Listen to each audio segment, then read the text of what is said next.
فلکیات قرآن میں کائنات کے آغاز و انجام کو بیان کیا گیا ہے۔ یہ تصور 100 برس پہلے تک انسان کے لیے بالکل نامعلوم تھا، اور نزول قرآن کے زمانے میں تو اس کا تصور بھی کسی ذہن میں نہیں گزر سکتا تھا، مگر جدید مطالعے نے حیرت انگیز طور پر اس کی تصدیق کی ہے۔ آغاز کائنات کے بارے میں قرآن کا بیان یہ ہے: اولم یر الذین کفروا ان السماوات والارض کانتا رتقا ففتقناہما، سورہ نمبر 21 آیت 30۔ یعنی کیا منکرین نہیں دیکھتے کہ زمین و آسمان دونوں ملے ہوئے منضم الاجزاء تھے، پھر ہم نے اس کو پھاڑ دیا۔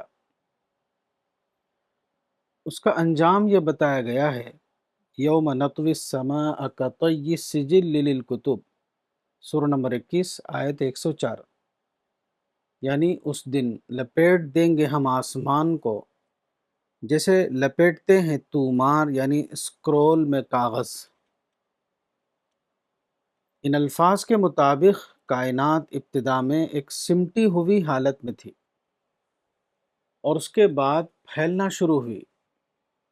اس پھیلاؤ کے باوجود اس کا اصل مادہ اتنا کم ہے کہ تھوڑی سی جگہ میں اس کو دوبارہ سمیٹا جا سکتا ہے۔ کائنات کے بارے میں جدید ترین تصور یہی ہے۔ مختلف قرائن اور مشاہدات کی بنیاد پر سائنسداں اس نتیجے پر پہنچے ہیں کہ ابتدا میں کائنات کا مادہ جامد اور سکون کی حالت میں تھا۔ یہ ایک بہت ہی سخت سکڑی ہوئی اور گھٹی ہوئی انتہائی گرم گیس تھی۔ تقریباً 50 کھرب سال پہلے ایک زبردست دھماکے سے وہ پھٹ پڑی، اور اس کے ساتھ ہی اس کے ٹوٹے ہوئے اجزاء چاروں طرف پھیلنے لگے۔ جب ایک بار پھیلاؤ شروع ہو گیا تو اس کا جاری رہنا لازمی تھا، کیونکہ اجزائے مادہ جیسے جیسے دور ہوں گے ان کا باہمی کشش کا اثر ایک دوسرے پر کم ہوتا جائے گا۔ آغاز میں کائنات کا جو مادہ تھا اس کے مکانی دائرے کا اندازہ تقریباً 1000 ملین سال نور ہے، اور اب پروفیسر ایڈنگٹن کے اندازے کے مطابق وہ سابقہ دائرے کے مقابلے میں تقریباً 10 گنا بڑھ چکا ہے۔ اس سلسلے میں امریکن اسپیس ایجنسی ناسا کی ویب سائٹ پر یہ الفاظ لکھے ہوئے ہیں: How big is the universe? No one knows if the universe is infinitely large, or even if ours is the only universe there is. Although our view of the universe is limited, our imaginations are not. Astronomers have indirect evidence that the universe of galaxies extends far beyond the region we can see. But no one knows if the whole universe is infinitely large, large beyond limit. According to the leading theories, other parts of the universe may look very different from our own, and may even have different laws of nature. We may never be able to find out for sure. But it is possible that clues to the answer lie in plain view, just waiting to be discovered. یہ عمل توسیع مسلسل جاری ہے۔ Professor Eddington کے الفاظ میں ستاروں اور کہکشاؤں کی مثال ایک ایسے ربر کے غبارے کی سطح کے نشانات کی سی ہے جو مسلسل پھیل رہا ہو۔ اسی طرح اپنی ذاتی حرکت کے ساتھ تمام خلائی کڑے کائناتی پھیلاؤ کے ساتھ ہر آن دور ہوتے جا رہے ہیں۔ We can picture the stars and galaxies, says Professor Eddington, as embedded in the surface of a rubber balloon which is being steadily inflated, so that apart from their individual motions and the effects of their ordinary gravitational attraction on one another, celestial objects are becoming farther and farther apart simply by the inflation. The Limitations of Science, 1938, England, page 27. دوسری بات بھی جدید ترین مطالعے سے کائنات کے ڈھانچے کے عین مطابق ثابت ہوئی ہے۔ قدیم انسان یہ سمجھتا تھا کہ ستارے اتنے ہی فاصلوں پر ہیں جیسے کہ وہ بظاہر نظر آتے ہیں، مگر اب معلوم ہوا کہ وہ دوری کی وجہ سے قریب قریب دکھائی دیتے ہیں، ورنہ وہ ایک دوسرے سے بے انتہا بعید فاصلے پر واقع ہیں۔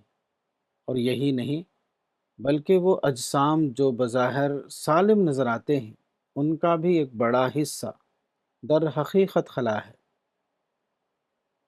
جس طرح شمسی نظام میں بہت سارے سیارے اور سیارچے ایک دوسرے سے دور دور فاصلوں پر رہتے ہوئے ایک نظام کے تحت گردش کرتے ہیں، اسی طرح ہر مادی جسم چھوٹے پیمانے کے بے شمار شمسی نظاموں کا مجموعہ ہے، جن کو ایٹم کہتے ہیں۔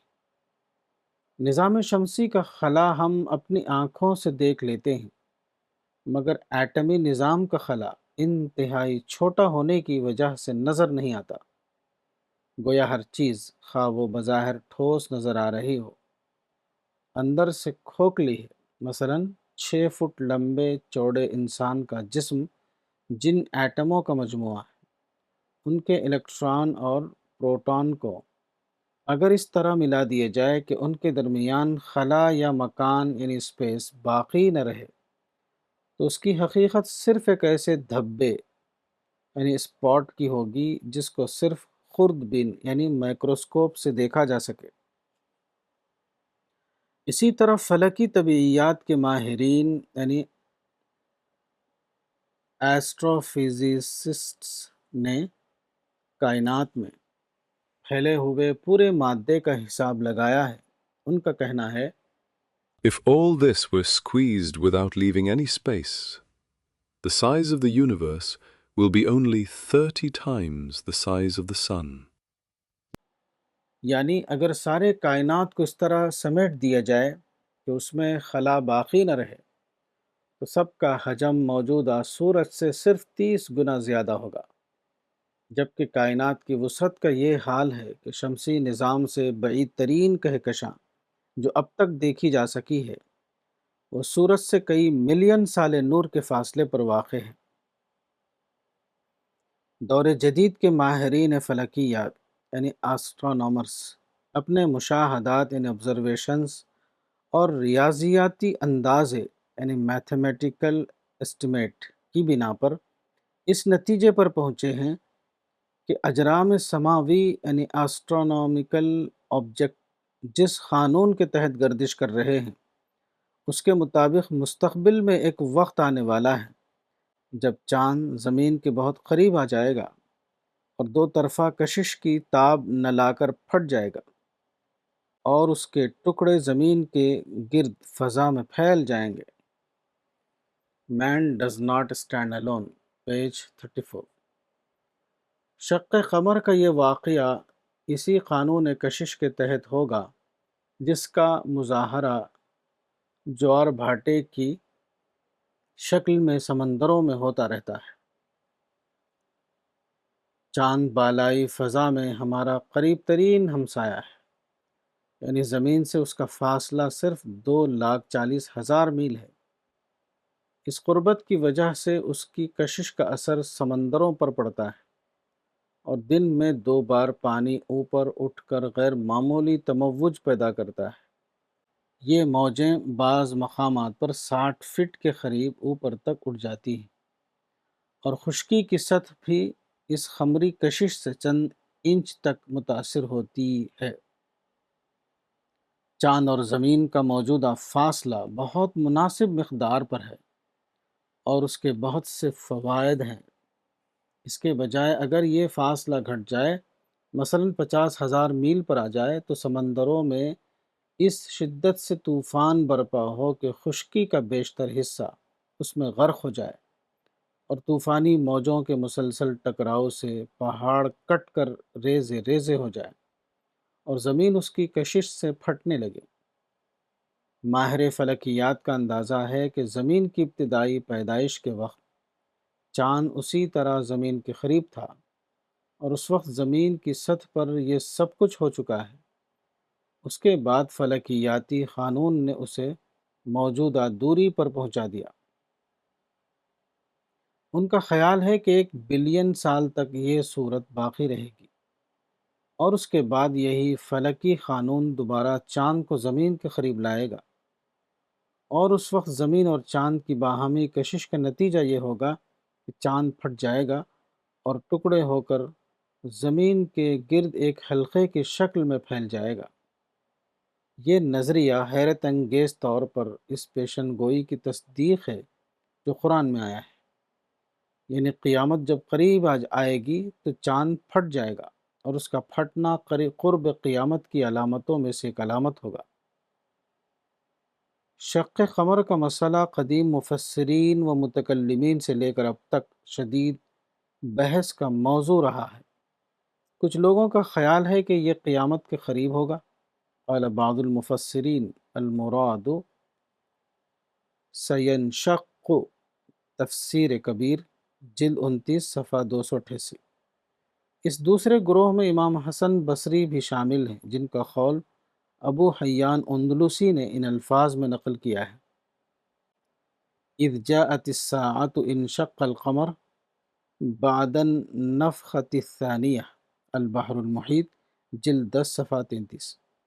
یعنی اقتربت الساعة وانشق القمر کا مطلب یہ ہے کہ جب قیامت قریب آئے گی تو چاند پھٹ جائے گا، اور یہ واقعہ دوسری بار سور پھونکے جانے کے بعد ہوگا۔ ابو منصور الماتریدی نے اپنی تفسیر میں یہ قول نقل کیا ہے: لم یکن انشقاق القمر بعد ولكن يكون في المستقبل وعند قیام الساعة، تفسیر الماتریدی جلد 9 صفحہ 441۔ یعنی شق قمر کا واقعہ ابھی تک پیش نہیں آیا ہے، یہ مستقبل میں پیش آئے گا جب قیامت آئے گی۔ قرآن کے الفاظ یہ ہیں: اقتربت الساعة وانشق القمر وإن يروا آية يعرضوا ويقولوا سحر مستمر، سورہ نمبر 54 آیت 1 تا 2۔ یعنی قیامت نزدیک آ گئی اور چاند پھٹ گیا، اور یہ لوگ کوئی نشانی دیکھتے ہیں تو اس سے اعراض کرتے ہیں اور کہتے ہیں کہ یہ جادو ہے جو پہلے سے چلا آ رہا ہے۔ کتاب مذہب اور جدید چیلنج، مولانا وحید الدین خان، صفحہ نمبر 191۔